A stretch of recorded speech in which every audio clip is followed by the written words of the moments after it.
Health and social care has been a classic of how partnership does and doesn't operate. In some cases very good, most people professionally well motivated, but actually making it happen is very, very difficult.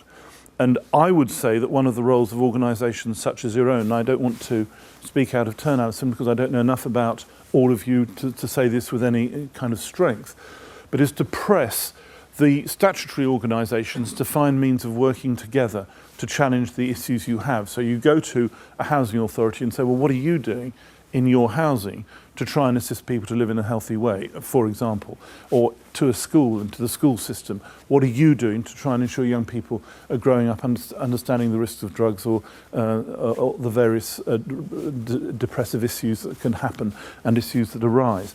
And I think a pressure all the time to say it's not just you, the council, or you, the NHS, or you, the whoever.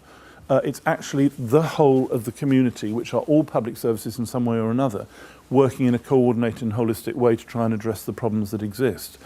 And the second aspect of that partnership of those organisations is partnership with people. So how porous are those organisations? Are they ready to listen to what people living in the streets actually want? Are they ready to listen to what organisations like yourselves are saying needs to be addressed?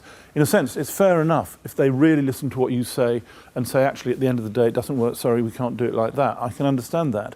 But often you don't even get to that point of really being heard and engaged in the discussion about what happens and how things go.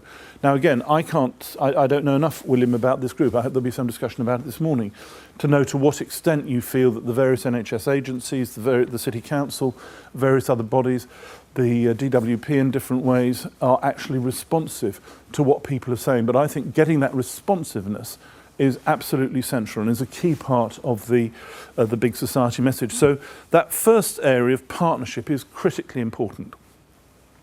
The second area of community involvement, which is actually the job I did when I lived in Hackney before I became a councillor, is really tough because is it real community involvement? It's the test the whole time. Who are the communities? Who's involved? Who claims to speak on behalf of the communities? Are they professionals coming in for volunteering community organisations who actually don't really speak on behalf of people? Is there really a route in some way? These are very, very, very hard questions.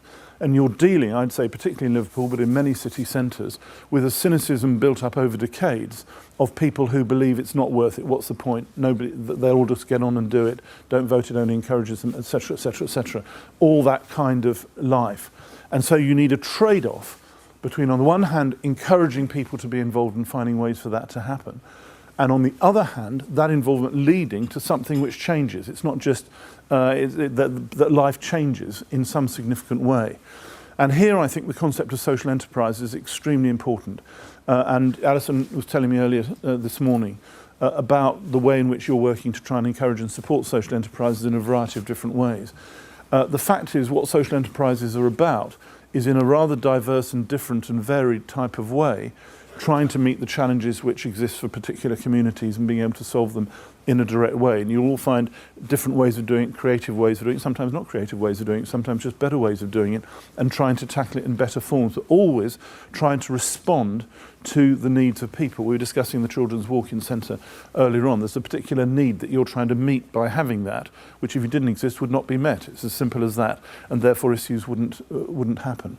Now, how do you encourage social enterprises? How do you get a business plan that makes it work? How do you get a financing structure which makes it happen? How do you enable people to really be involved? And that was one of the issues back in the Hatton Mulhern days, developing the idea of cooperative housing. Cooperative housing was housing which, by hypothesis, was more accountable to the people who lived in those houses than straight municipal housing in terms of what happened. And it, in that sense, took power away from the city council, which is why they didn't like it. But on all of these kinds of things, the question is, can you encourage people to be engaged? And the way you get them to be engaged is to achieve things. So the engagement leads to a change, leads to a purpose. People are rightly cynical of talking shops and all the rest of it. They don't want just to show up to an event and nothing happens. In fact, that can take you down a very bad path. The cynicism grows greater. There has to be a return out of the process for what you or your community is looking for in a given situation. So, as I say, of the three elements, firstly, the partnership between the statutory organisations, they're openness, their permeability to ideas and thought. Secondly, the actual stimulation of community activity. These two things are very closely related. And thirdly, money. And money is a difficult problem, of course. But the truth is, most change does require money from somewhere. If you're going to build new houses, you've got to have money from somewhere. If you're going to allow education opportunities to develop, you do need money from somewhere. Now, you can argue where the money comes from. You can argue, does it just come from the government in some form? You can argue, can you do it by charging in some way or another? Very difficult to make charging models work in many of these circumstances. It's not inconceivable, but very tricky to make it happen. And actually, I think you need all three working side by side, the community involvement, the partnership between the statutory agencies and money. You need all of them. And that's the challenge that you face here at the moment. Now, what does that tell me about the current circumstance? Firstly, I think the first conclusion I would draw is that you should stick very, very strongly to the idea of building your social enterprises, your alternative ways of doing things, the community accountability of what you're trying to achieve, and try not to lose heart despite the various things that come along and the difficulties which arise. It is the only long-term solution. It is the only way in which things will move forward. It's the only way in which the state, in a big way, will become more acceptable, more accountable to the people it's trying to serve. Secondly, I think the conclusion I would draw is engage with whatever's going. Now, I know the City Council's decided not to work with the Big Society Initiative, and I've seen the letter that you circulated from the leader of the council around that. And I do understand why they've taken that decision. With the amounts of money that are being taken out of the whole programme, it's very despairing, and it's very easy to regard the whole Big Society rhetoric from the central government and from the Prime Minister in particular as just that, as rhetoric without any substance. And I can well understand why you'd say, well, why would we engage with this when we think there's really no substance to it? That said, my own view is I don't think it's the right decision. I think you have to engage with what the government is. The government is there, it has immense power, it has authority, it has the authority of having been elected, and I know not by the citizens of Liverpool, generally speaking. I know there isn't a single Conservative councillor in Liverpool, though there are some Liberal Democrat councillors in Liverpool, and it was for a long time a Lib Dem run city council. So there are government supporting councillors in the city, but I do think that it's necessary to engage. Out of the Cabinet Office statement on Big Society, there was one clause that particularly struck me, that they're saying, the government, that they want to support cooperatives, mutuals, charities and social enterprises. We will support the creation and expansion of mutuals, cooperatives, charities and social enterprises, and support these groups to have much greater involvement in the running of public services. We will give public sector workers a new right to form employee-owned cooperatives and bid to take over the services they deliver. Now, you may agree or disagree with some aspects of that aspiration, which is what the government is saying. But my view is it should be tested, and you should put forward a set of propositions to try and test that situation and say, well, look, you say this, what I've just read, here is a mutual cooperative, a social enterprise or whatever, and we want to see whether you're ready to give substance to what you're saying in the document. And I think it's easier to do that if you're engaged rather than if you're disengaged, even though, as I say, I'm not going to criticise the City Council, and I haven't considered the issues in enough detail, and I'm not part of their discussion, and I do understand absolutely the anger they must feel at the government taking all the money out on the one hand and then saying get involved with this PR thing, as they probably see it, on the other. I completely understand that, and I don't criticise it, but I actually think it's better nevertheless to engage, and were I in their position, I'd be doing that, and I think were I in your position, I'd be doing that and testing the rhetoric that is there to carry it through.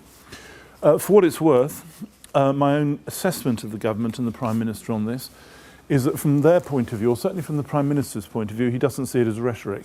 He has some concept of life in Britain. Maybe it goes back to tea parties and beer in rural Oxfordshire, which is back to the Women's Institute doing this, that and the other, and so on. But possibly, to be fair to him, it may be more than that. But I think he believes it in some kind of sense. On the other hand, where I criticise, I don't really criticise having that view. I do criticise, I don't think they've thought it through at all. I think they have absolutely no idea what the big society really means in practice, and they can't imagine in a city like Liverpool what it would be in reality.